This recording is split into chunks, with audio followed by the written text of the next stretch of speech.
My name is Christian Basel. Years ago, I had an idea. I got myself a TARDIS.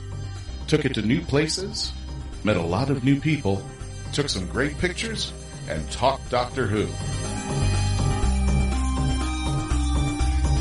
From Krypton Radio and the creators of the Hanging With web show, this is the legend of the Traveling Tardis. Join me on my latest adventures and become part of the legend.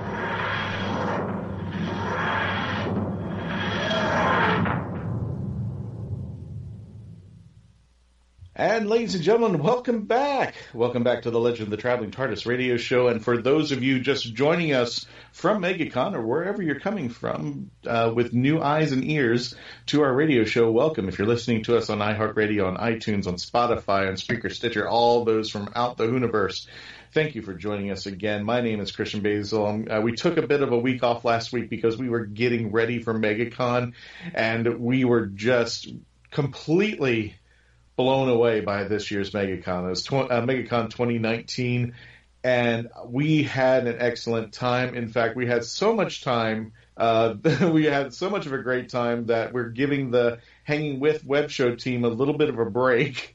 No Sage, no Who Knew News. We are just going to be discussing everything that happened at MegaCon, the wonderful time that we had, the experiences that we had. We're going to talk a little bit about David Tennant and believe Mr. John Barrowman, who I think, if I'm not mistaken, Melanie, they lost his luggage on the way to MegaCon. They did. If you follow him now or followed him at that point on Instagram, he had posted that once again he had a little snafu with an airline, and they had sent him the message saying that your bag did not make it on your plane. So he actually he sent that out while the rest of us were kind of going, oh no, realizing the gravity of, oh no, what's he going to be wearing at his photo ops, at his panels? Because he's always bringing his A game on that. So we were like, what are we going to do? What's he going to do? But apparently he got his stuff, and he did not disappoint, as Sarah knows. And here's the thing, I've actually seen John become the Mad Queen, pun fully intended on this one, and I don't want to be on the other end of that stick when he lights up. I mean, that's just really, really, really strange. But Sarah, I know you wanted to talk a little bit about that, but let me go ahead and introduce our gang. Miss Melanie Dean, the artiste. Hello, as you've just heard, I'm here. Hello. Miss Sarah. Sarah, you there? I'm here. Oh, okay, yes. Sarah, tell us a little bit about your gig at MegaCon that you had there. Well, I was a vendor there for the first time. I've been to MegaCon, and I had a booth in the middle of Artist Alley, and it was just insane, I think the word would be. My glamorous assistant, Tina, that helped me out all weekend, it was her first ever convention. And I think I converted her to a convention junkie because she's already planning on coming next year. And she just completely freaked out. She cried when she met David Tennant, when she gave him the hobnobs that I gave her to give to him, which is another story. And then I was lucky enough to get a photo op with John Barrowman on the Sunday afternoon in his TARDIS as a TARDIS. And this is Miss Sarah Utting, that I should say correctly. I just didn't build out the last name. I don't know why I didn't do it, but Sarah Utting. And what is the name of your company again? It's Sarah So's Geek. So Geeky. So Geeky. So Geeky. SEW. So. SEW. So Geeky there. And last but definitely not least, Miss Neisha Mulchan of Diversely Geek. How you doing, Neisha? I am doing fabulous on this hottest day of the year. No. Ladies, did you have a great time over there? Did you have a fun time? Oh, yes. Yeah. Just one of you, huh? No, we had. I love the fact that I got to join all my co-hosts now at the panel. We had a big panel. The Legend of the Traveling TARDIS got to host what makes you a Whovian, as Christian walked around and and put people on the spot, which was always fun, while the three of us, along with Jessica Womack, cosplayer extraordinaire, got to have the fun of being perched up on stage and have the MegaCon banner behind us. That's right. Jessica Womack of Song Swan Cosplay, which I'm finally getting the hang of this one day. But Neisha, what was your favorite moment at MegaCon? Whoa, okay. That's not a big order to fill. What was a few of your highlights at MegaCon there? Well, it's quite a few. I really, really, really enjoyed David Tennant's panel. It is actually the first time he was in Orlando, so do we lose Neisha? And I thought that his panel was one of the best, the better ones that I really attended for the evening. Because, I loved everything. It was so genuine. Yeah, it was a lot of fun. Sarah, what was your highlight at MegaCon?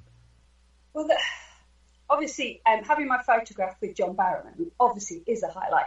But there was lots of other bits and pieces as well, seeing all the cosplays and getting scared out of my skin by an R2-D2 coming up behind me and screaming at me while I was there. He was coming full throttle. Yeah. This wasn't a Dalek. No, it wasn't a Dalek, it was an R2-D2, but he literally came up behind me and screamed, and apparently I screamed almost as loudly as he did. But we also kind of did a bit of a not convention bingo, but we had these people that we wanted to spot in the convention. We wanted to see if there was any overweight Thors and how many Daenerys Targaryens were holding coffee cups and stuff like that. So that was pretty fun because we got to sort of see the creativity of all the cosplayers and people sort of really taking all the recent stuff to heart and to sort of say, oh yeah, well I'm going to be Thor today, but it doesn't matter if I've got a bit of a paunch because that's okay now, so I can strip my stuff. I've got a hammer and fingerless gloves and I'm Thor, Here's the funny part about those Thors, and I correct me if I'm wrong, ladies, about this. I think, and I don't think it was intentional, all the Thors look like the Big Lebowski with a hammer. Yes. I think some of them reused the same kind of Lebowski gear that they might have had, honestly. A couple of them, wait a minute, that's his other cardigan, kind of. But still, it was good. You had the hammer, I'm good with it. And yes. It works for me there. Now, there was actually a photo op that was going on. This is one of my favorite spots, moments, but there was a photo op going on right behind the photo ops with the photo meetups. I don't know what the terminology they use, but we had the Doctor Who meetups that brought the Traveling Tardis and all that. Had a blast. And just so happens right behind us, the Game of Thrones guys are coming out over there, and they were cosplaying and doing their photo op. And there was one photo op where somebody had brought in all these Starbucks cups, and they had lined up all the Daenerys's, the Dannys up with the Starbucks cups and took a picture of it, and I could not resist. I have it. Yep, I took JR. Yeah, those are actually my friends. Those are actually my friends. Oh. So I know the entire group. So. That area was called Cosplay Photo Park, is what it was called. Photo Park, yeah, the Cosplay Photo Park. I grabbed J.R. Hibbert, one of our good friends, the best fourth Doctor I can think of, cosplayer, and a good friend of mine. Grabbed him, put him in front, had the Dannys all lined up with their cups, and J.R.'s holding the TARDIS and pointing to that in front of all the Daenerys who looked pissed off at it. So, I mean, I had to take advantage of the situation there. I think, Melanie, did I ask you if you had a favorite moment out there? Not yet, but I'm on the same camp as Neisha. There was just so many different moments that were amazing. It was just all in all, it was an amazing con. MegaCon does not disappoint. We were in the North-South concourse this time around. Usually they've done that a couple times where we'll go North-South, sometimes we'll go West. We kind of bounce back and forth. For me, one little highlight was having having people coming up to my booth and just talking about, Doctor Who, talking about other, fandoms that we love, or, other things that we like or maybe not like so much, but, just finding those commonalities and finding the differences and having really good, fun conversations and learning about shows that, yay, maybe you're not into this, try this. And you're like, oh, okay. So a lot of just connecting with people, whether they're people you haven't seen in forever, people that you already know, or people that, brand new friends, so it's friends all across the board in different stages of your life. Well, since nobody asked, one of my favorite. What was your favorite moment? Oh, there we go. Well, one of my favorite things was that the Hanging With web team were out there. They had a physical booth. They were recording.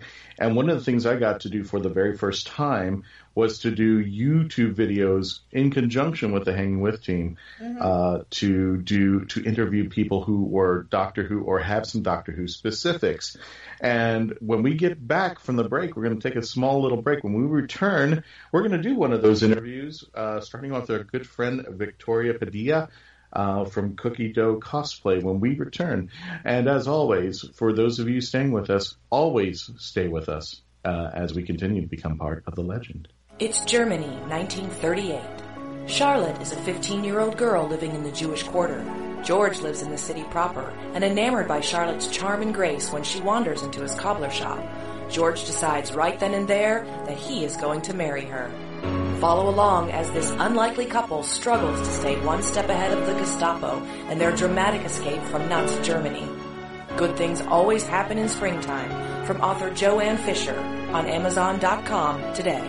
From the imagination of author Kevin J. Kessler, the Rosinante dragons are no more. They have fallen into the obscurity of lore. Now warrior Valentine Beret and Seraphina, a magically gifted princess, are on a mission to save the world of Terra. Together they must face the Rosinante legacy and combat the greatest threat their world has ever known. In the end, who is stronger, the man or the dragon? Find out in Kevin J. Kessler's The Rosinante series on Amazon.com today. Hello, sweeties. I'm Crystal Moore. I play the Doctor in fan series Doctor Who Velocity. You're listening to The Legend of the Traveling Tardis radio show. Who's who, what's hot and what's not. 2019 saw some amazing new creative talents, and now you can peek behind the scenes at the hottest indie creative artists in this year's edition of 25 Hottest Indie Authors, Artist Advocates 2019 magazine. Published by the renowned And I Thought Ladies, this is a one-of-a-kind look into the brightest rising stars in the creative universe. Get yours today at magcloud.com and at andwethought.com. From author Sherry Rensler comes the Evening Bower series, a prophecy from the lost city of Atlantis, a pairing whose union will change the future. Magical creatures, prophecy, destiny, and love collide in a new kind of romance. It's Sherry Rensler's Evening Bower series, a haunting and compelling tale pulled from humanity's lost histories. Begin the adventure with time and blood on Amazon.com today. Forever is only the beginning. Famous Faces and Funnies in Melbourne, Florida is leading the way in pop culture fun. From comic books and graphic novels to Funko Pops and collector's items, Famous Faces and Funnies has it all. Rick Shea and the professional team at Famous Faces and Funnies are friendly and knowledgeable. Whether you're looking for toys, props, collector treasures, or a new comic book, Famous Faces and Funnies is your one-stop shop. To find Famous Faces and Funnies on Facebook and Twitter, just type at FFF Comics. And welcome back, ladies and gentlemen, to the Legend of the Traveling Tardis radio show. My name is Christian Basel. I'm here with Melanie Dean. I'm here with Sarah Utting and Neisha Mulchan. And we are going to continue our tour of MegaCon with this little interview starring Victoria Padilla. If you check her out on her Instagram or on Facebook, you also know her as Cookie Dough Cosplay. I was honored and excited to do a lot of YouTube recordings for our friends at the Hanging With show. You'll get to see these on YouTube. Just keep an eye out. Just subscribe to the YouTube channel for the Hanging With web show, and you'll see them, all these interviews on YouTube. But you get the little premiere. You get a little snippet of these interviews on this show. So stay tuned, hang tight, and here comes Victoria. Hello, World Wide Web. Welcome to the Hanging With Web show and the Legend of the Traveling Tardis radio show, coming to you from MegaCon here at the Florida MegaCon. This has been an exciting and exhausting trip down the Orlando Convention, the Orange County Convention Center. I got to get that right. Keep on messing this up over here. Victoria's laughing at me the whole time there. Everybody's saying hi to Victoria. Hi, everybody. And for those of you who are listening, I want to introduce our guest. She's lovely. She's wonderful. She's a good friend of mine. And she is a very, very, very talented cosplayer. Everybody say hello to Victoria Padilla of Cookie Dough Cosplay. You're on Instagram and Facebook, right? I am. I'm on that. I'm also on Twitter, but I don't really suggest people follow me on that because Okay. I'm hardly on it. You suggest people follow you. But No. No? No. You don't want anybody I following have a Twitter, but I'm never really on it, so Okay. there's no reason for people to follow me. you. Okay. That's the way I look at it. All right. Well, I'm trying to give you business. I'm trying to give you But props. I don't use it often. Well, okay, fine. That's why. So it's the like, Instagram's the best way. Yeah, Instagram. Normally we is talk definitely about the this best at the way. end of the show, but we haven't gotten to that part yet. But I think we already have. But anyway, Victoria is a premier cosplayer. You are actually with the group. Tell me a little bit about that group that you have with Amelia, right? Yeah, we're a part of AUG, Age of Geeks Orlando. Right. So we normally just do a bunch of like bigger cons. Unfortunately, we couldn't get into MegaCon as a group, but such is life. We actually do It happens. Tampa Bay Comic-Con coming up. Oh, cool. Yeah, that's one coming up. And we used to run the costume contests and stuff like that. Aww. Yeah, and I mean, it's a group of amazing friends, and we all get along. And that's really big, because normally when you get groups of cosplayers together, there's always drama. We found a way not to have that drama, which is wonderful. That's good. Drama-free cosplay. Oh, yeah. That's the way it should be there. Now, here's the interesting part, and I know you folks are saying, this is the Legend of the Traveling Tardis. Why do you have Poison Ivy on? And for all those folks on the radio, she is in an Poison Ivy outfit, but you've been in Doctor Who cosplay before. I do. I have a runaway bride. I made that wedding dress myself. Yes. I never suggest anybody to make a wedding dress ever again. Okay. So, I also do Sisters of Sorn, I think is what they're called. They're the ones from the Pompeii episode. Yes. With Donna Noble, so I do that as well. And I also do Casual Donna. And what is your favorite as far as the Doctor Who cosplays that you do? Very much anything Donna Noble. I love doing my runaway bride just because it gets so much attention. But I also get mistaken as, oh gosh, what was her character's name? Amy Pond. Amy Pond.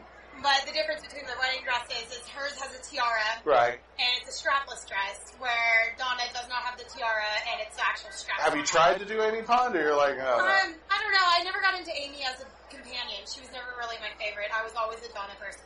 Now, what makes you love Doctor Who cosplay? Because you've done it before, but what... It's the fandom. It's definitely okay. the fandom. They're the best fandom I've ever been a part of. And everybody's just so welcoming and wonderful because there's so much you can do.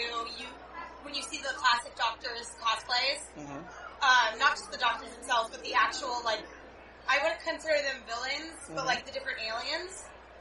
Oh, they're wonderful. Now, what is your favorite Doctor Who cosplay? Let me put it that way. That I've done or seen. Done. And you know what? Let's go ahead and add that scene as What well. I've seen, I don't remember the character's name, but it was a classic Who. She won Gallagher 3-ish years ago. It was a reflective one. And so, like, when we have a masquerade, and not an actual masquerade, it's a cosplay contest. Right. And they turned out the lights for her, and she glowed. And it was amazing. And that, by far, is my favorite. Do you remember the character, or where she came from? Or? It was not one of the episodes I've seen. I believe it was from one of the Lost episodes. Oh, okay. So, my mom was pointing it out to me when I saw that, and I was like, it was amazing. But one I've done, I'm going to probably say the one I hate the most to do. Yeah. It's just because it's tedious and it's also my runaway bride. Oh, because of the wedding gown. It's so big and it gets stuck. And I've seen. If you've ever seen people who wear the wedding gowns, and especially I've seen other cosplayers that Donna Noble with a wedding gown. They're always tripping, falling. Somebody's stepping on their train and stuff like that. It's just it is a complete nightmare there. But let's go back a little bit. What got you in the cosplay in the first place? Where did your passion come from? God, it started back in 2012. Okay. Just graduated out of high school, all the fun stuff, and I just wanted to start making costumes and clothes. I went to my first convention back in 2012. I actually started as a Poison Ivy. Okay. I figured I'd make a full round. There you go. What comes around goes around. Yeah. Hopefully she'll make her way into Doctor Who somehow. With all the crossing over and stuff. Oh, yeah, right? That would be interesting. I wonder what the Doctor would do. But it was very much... My inspiration came from actually seeing photos of amazing things people have done, and I really wanted to do it. And what has been your biggest challenge in cosplay? What has been what's been the most thing that you might struggle with trying to do as a cosplayer? For me, it's the full body suits. Okay. And it's just because of getting your stitching lined up right, and then zippers are a pain in the ass to me. But I slowly started conquering them. Now, what would be your recommendation? Because I did a cosplay once, and for somebody who's starting out, I thought it was wonderful. Yeah, thanks. No, I loved it. I really did. I'm not doing it again. It's really good. Look it up.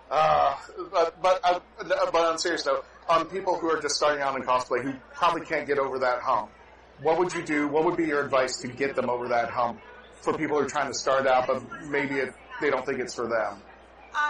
Well, if you're actually trying to build them, there's free sewing classes at libraries. Joanne's does stuff like that, and they teach you how to do stuff.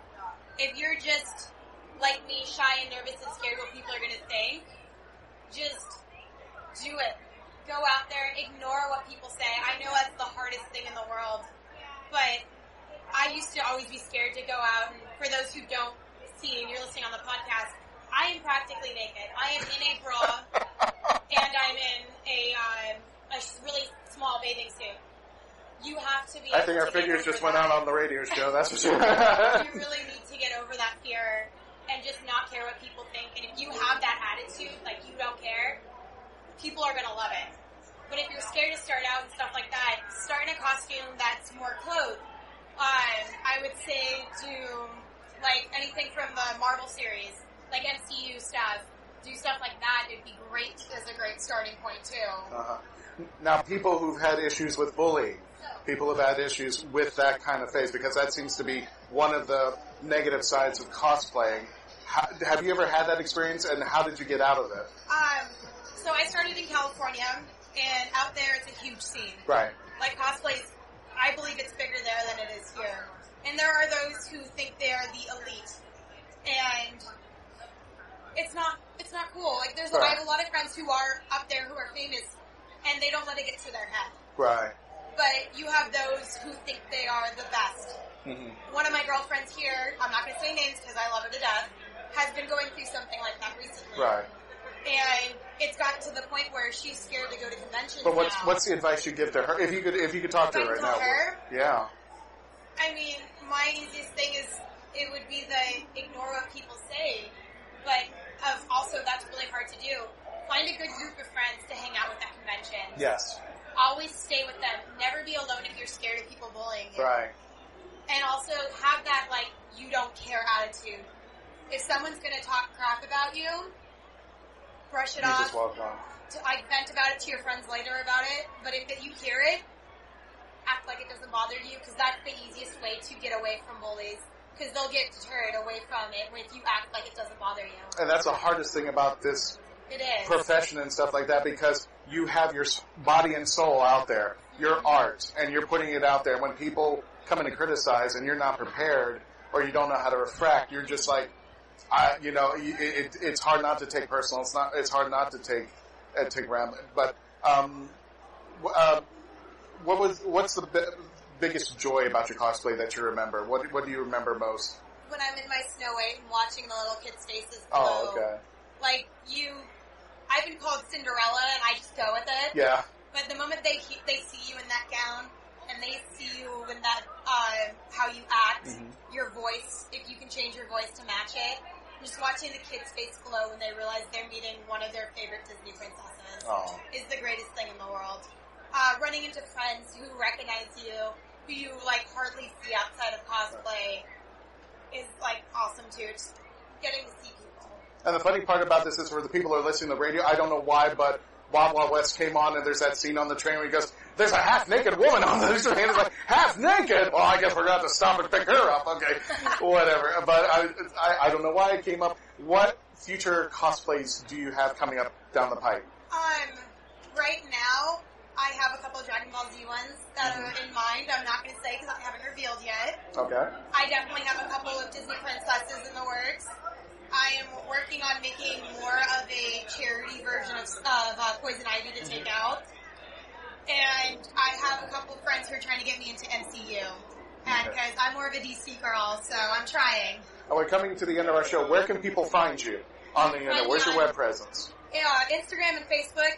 But not Twitter. Sorry about that, guys. Okay. We'll work on it. We'll work on it for Victoria there, for Cookie. Cookie Dough Cosplay. Check it out on Instagram and on Facebook. And again, we want to thank all of our partners who make sure that this always goes out there, that we exist, that the Hanging With Web Show and the Legend of Traveling Tardis are out there. We want to thank Famous Faces and Funnies, Space Coast Comics and Indie Originals, J. Bauer Art, Krypton Radio, Foxwood Wine Company, and Off the Chain with Yvonne Mason. And we want to again thank you, my good friend Victoria Padilla. I gotta get it right one day. Thank you for joining us. Stay logged on, stay tuned in, as my friend Garrett says, and what I say at the end of my show, always become part of the legend.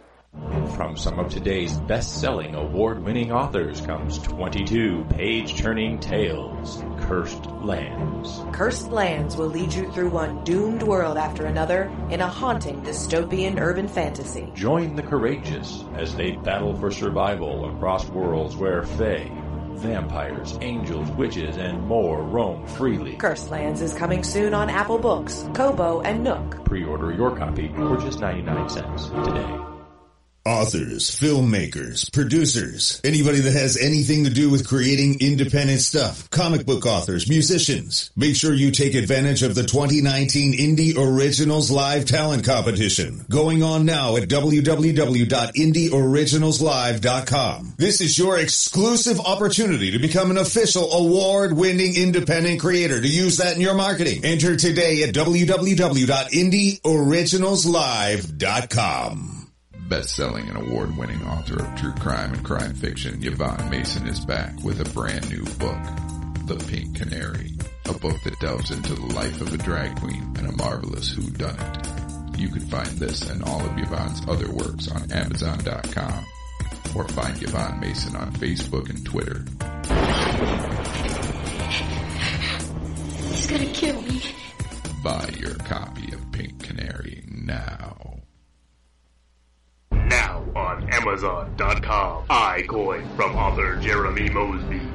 It's an alternate reality, and the leader of the planet iCoin is none other than Benjamin Franklin. When corrupt officials threaten not only iCoin but the Earth as well, an unlikely chosen one, Jeremy, must face dark foes to save the Earth and iCoin alike. Author Jeremy Mosby takes readers on a superhero's adventure through this compelling and imaginative alternate universe. Get iCoin on Amazon.com today.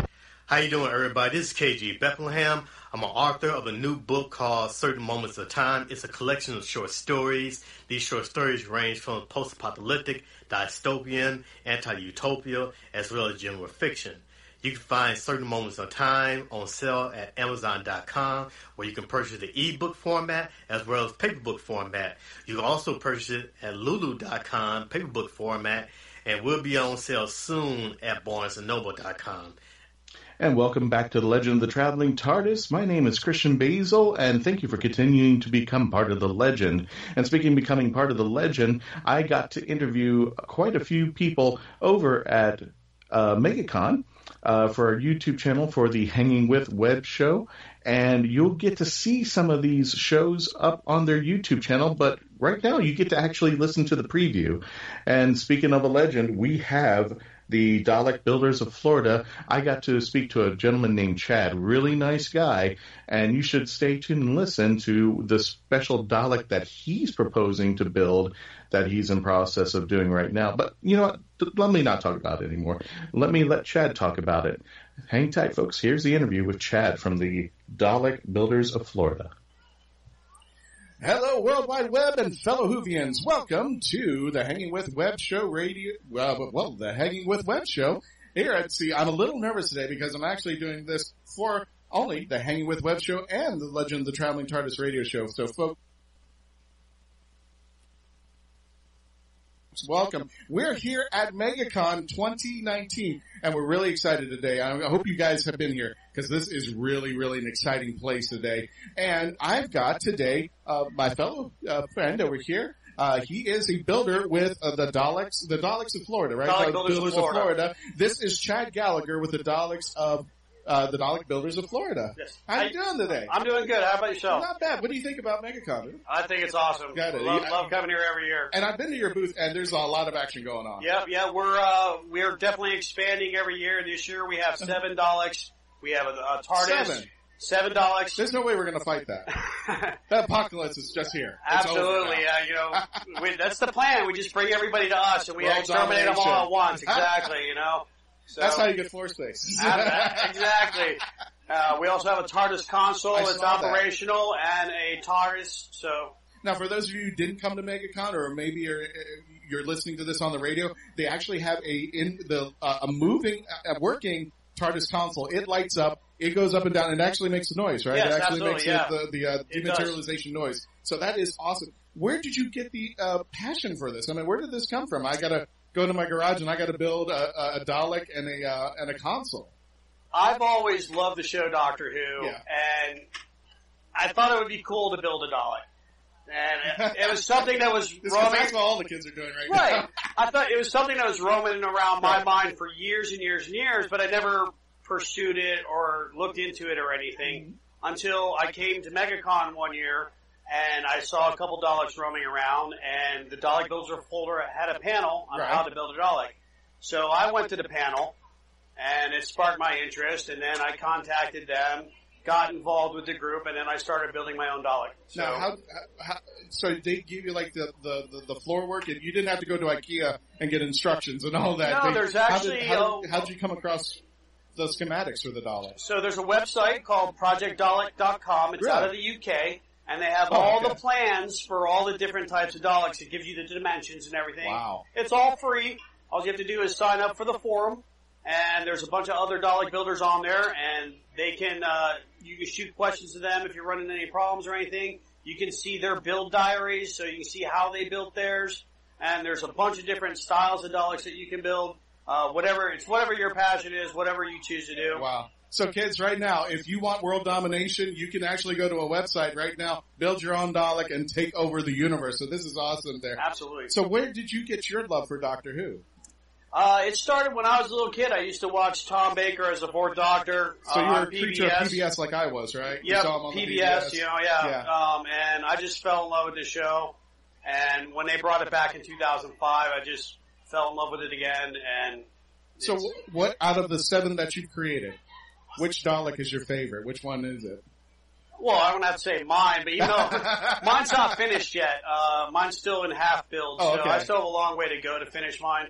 But I mean, they're all really good. It's like saying, what's your favorite kid out of the 7 of them? Exactly. While the 7 of them are in front of you, you're going like, well, I don't like you. I didn't build you. You're not part of this family. Right. So, So what do you think of the new Who that's come out now? What do you think of Jodie and the new stuff? I think she's doing a great job. She's definitely staying true to the Doctor Who character. Good. Well, this is good. Do you have a favorite Doctor? Well, Tom Baker is my favorite. Tom Baker, absolutely. Of the new series, I'd have to say David Tennant. Okay. Of the reboot. But okay. Tom Baker's Tom is always good. Yeah. That's my favorite too. That's what I grew up with. So exactly, you never forget your first Doctor exactly. out there. Now, what is the most unusual Dalek you've ever built? I've only built one, and that's the one I'm working on, and it's still not finished. So, but my Dalek is actually going to be fire truck themed. I work for the fire department.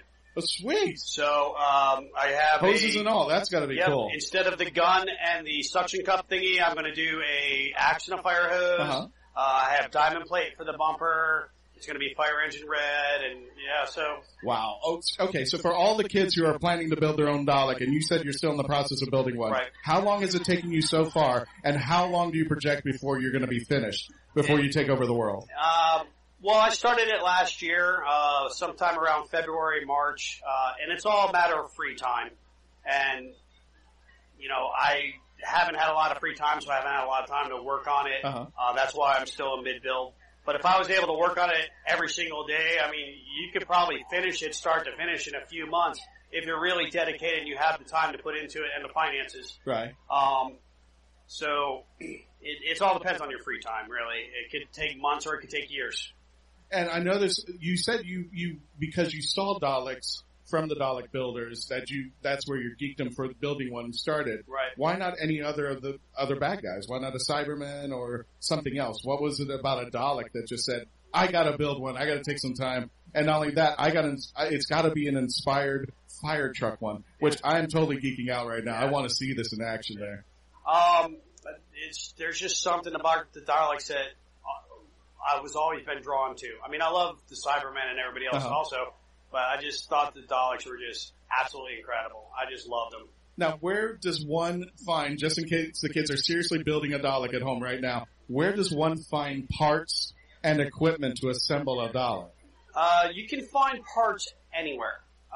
You can salvage parts, hardware store, plumbing parts.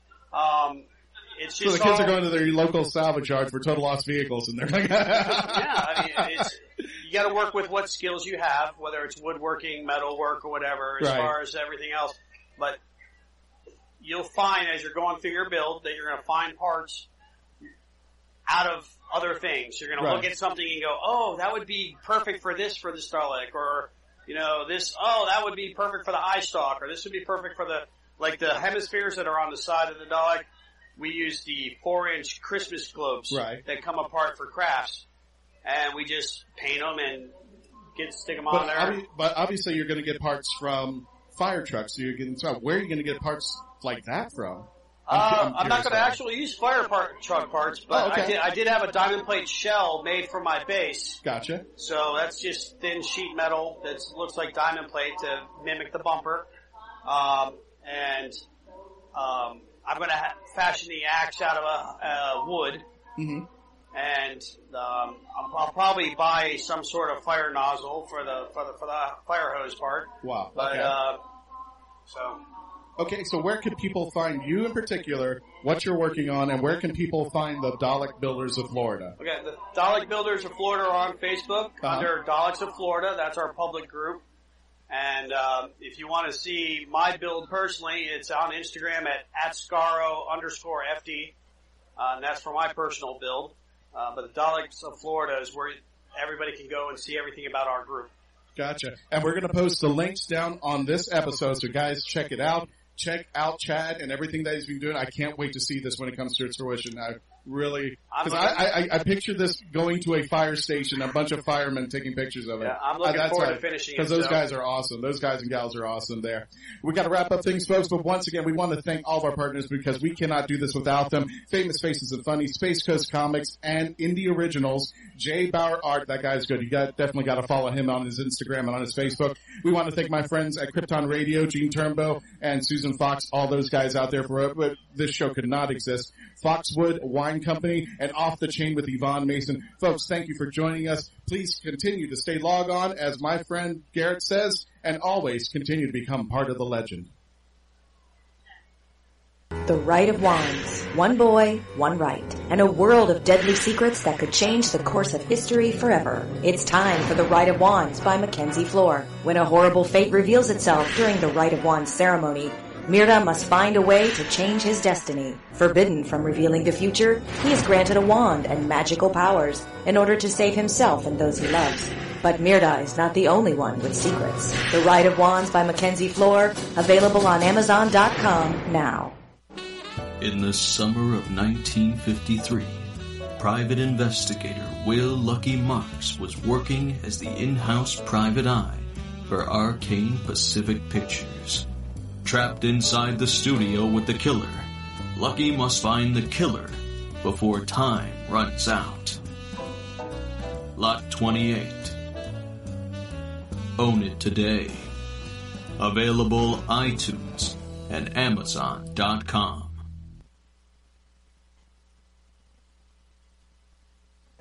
Hello, this is Professor Elemental, and when I'm not eating raw swan or building a new kind of steam-powered donkey, I'm listening to Krypton Radio. Yes!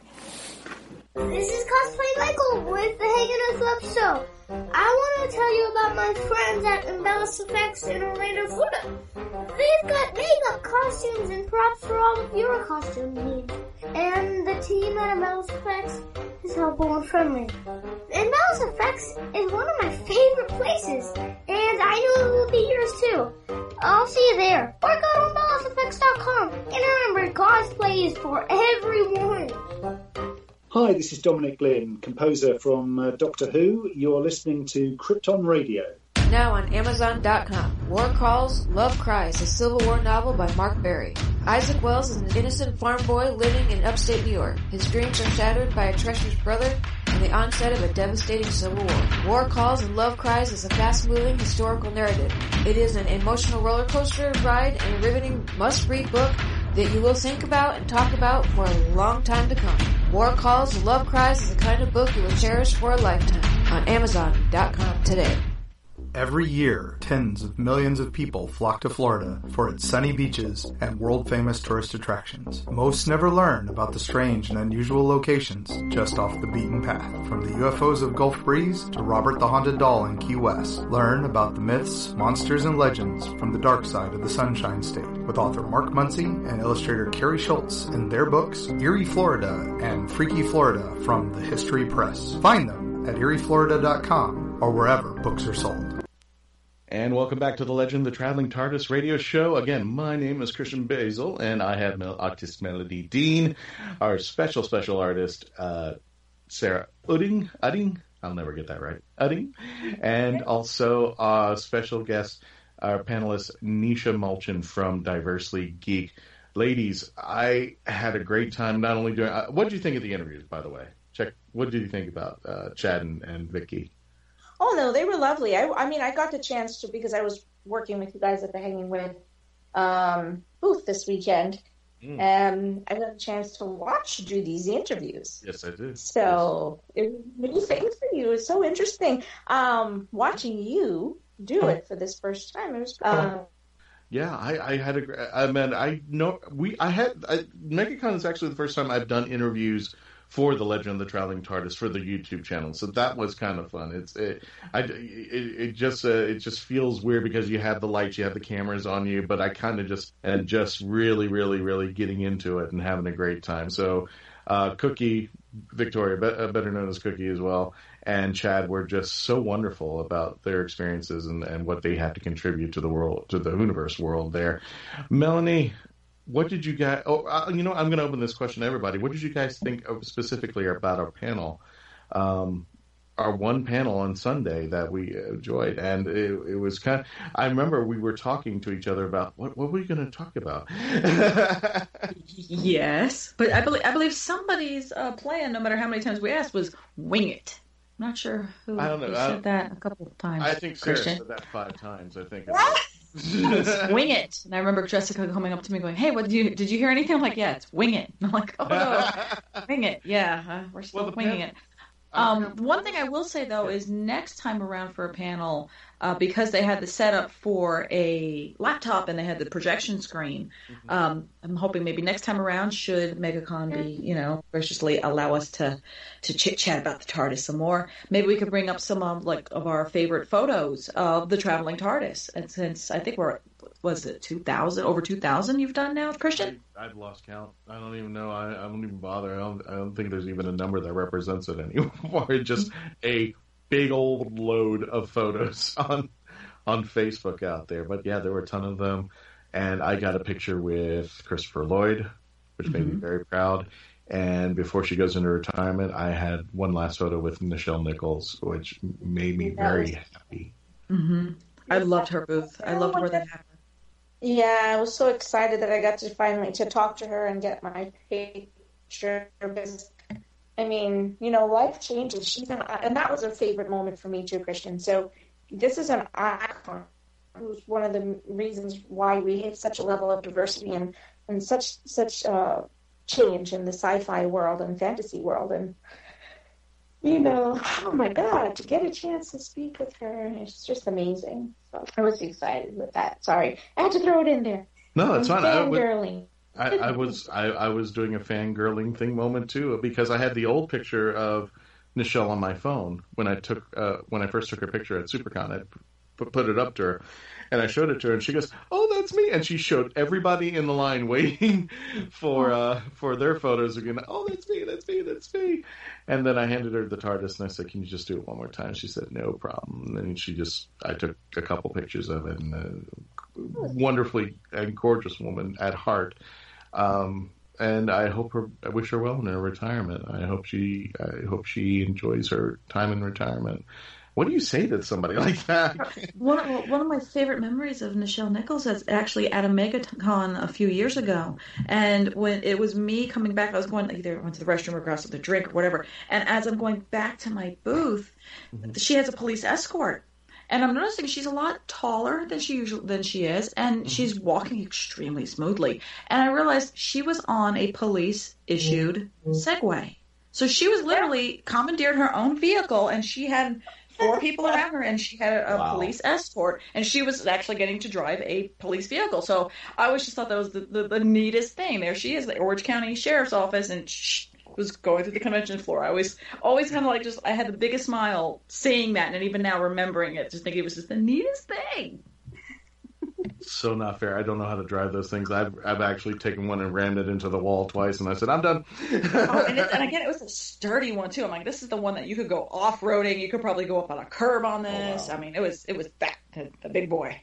The cop car one. Sarah, was this your first panel? Was this your first actual panel? Have you done panels before? I know this was the first time with us.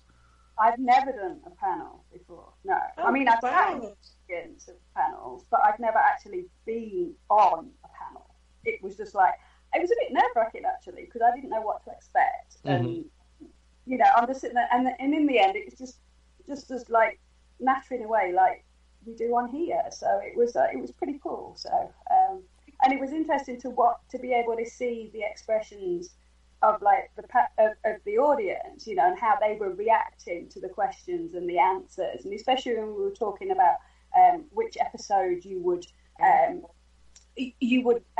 introduce your friend to Doctor Who with. You know, you could see people in the audience were nodding or shaking their head or, you know, agreeing or disagreeing, and it was, you know, it was quite interesting. I'm a bit of a people watcher anyway, so but it's really nice to sort of like to see the fans interacting with the panel when it's normally me that's sat in their place and I'm trying to interact with the panelists, if you know what I mean. So yeah, it was pretty cool. So as I was dressed as a TARDIS. Were you expecting some of the things that happened during the panel, or was some of it just like, oh, this is new, or this is different, or? I've never seen a panel where somebody walks around and not hassles. You were hassling at your own mic. You have to picture Christian walking around, a microphone in one hand and a speaker in the other hand, and just walking up and down. I'm going to take my mic with me. It's okay. The second he put the it in people's faces and ask them if they watched Doctor Who, and then all of a sudden they go, no. You picked 2 people out of the audience who'd never seen Doctor Who. I was wondering if you'd planned that ahead. Like, how did you know that 2 people who literally had not watched the show? I love the look of fear that everyone had whenever, as you were it was like a bizarre game of Duck, Duck, Goose, as you were going down the aisle, and then you would slow down and then put the speaker down. And then, like, that section of people were, like, panicked. Like, oh, he's going to ask me a question. But to Neisha's point, you always pick the person who'd never seen Who, which is a good thing because that's the whole point of the panel. But you just saw them go, and just blanch. It was wonderful. I think it was Nick and Wendy, if I remember, and I forgot the gentleman's name, but I remember Wendy, because she was like, yeah, I'm trying to get her to watch Doctor Who. And it was like, oh, yes, and I love making it, I think that's one of the most important things about, and I think that was the title of the panel anyway, to a certain extent. It was like, well, what makes you a Whovian, or you know, how can we make somebody else a Whovian? What is? And the question that we asked is, what makes you a Whovian? But the thing was, the answer could not be, I watch Doctor Who. You have to fill it in with something else.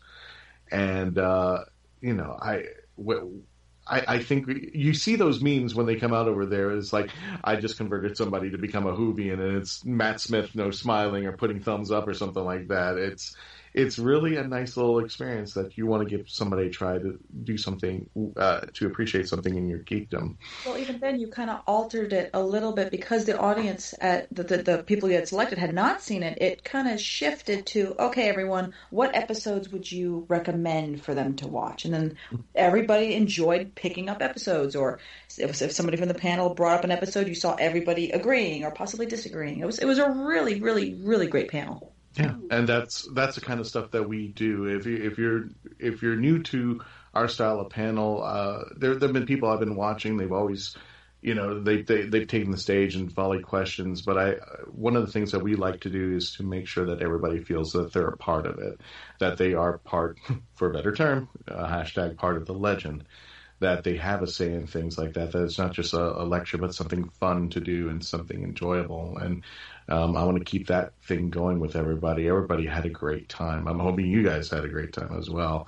But I digress. We are, as all things, just like our panel, we are wrapping up. And we just want to wish the Traveling Tardis 7 years of wonderful traveling. And we hope for another 7 and another 7 and another 7 after that and another 7 after that, of continued traveling as the radio show continues to move further into other conventions where we're going to geek out with you all Doctor Who. And we want to invite you and your friends who may not watch Doctor Who to listen to our show and watch Doctor Who, so we can make them part of the, for a better term, the Whoniverse or the Who life or whatever you want to call it there. But I digress. I want to thank everybody who was there at our panel. I want to thank everybody who doesn't watch Doctor Who or does. And for those of you who are new to our show and are starting to listen, thank you so much. And we can't wait to be at other conventions to talk Doctor Who, to talk about the show that we love and to geek out, because I think there is something about geeking out with people that is just fun and entertaining. And when you make it interactive for people to be a part of the legend, I think they love to have a vested interest in something, to be part of something. That's it, gang. Ladies, thank you so much for joining us. Thank you for being on the panels. Jessica, especially, as always, who couldn't make it. Jessica, thank you for being on the panel as well. And everybody who was there, thank you so much. We want you to continue to listen and always become part of the legend.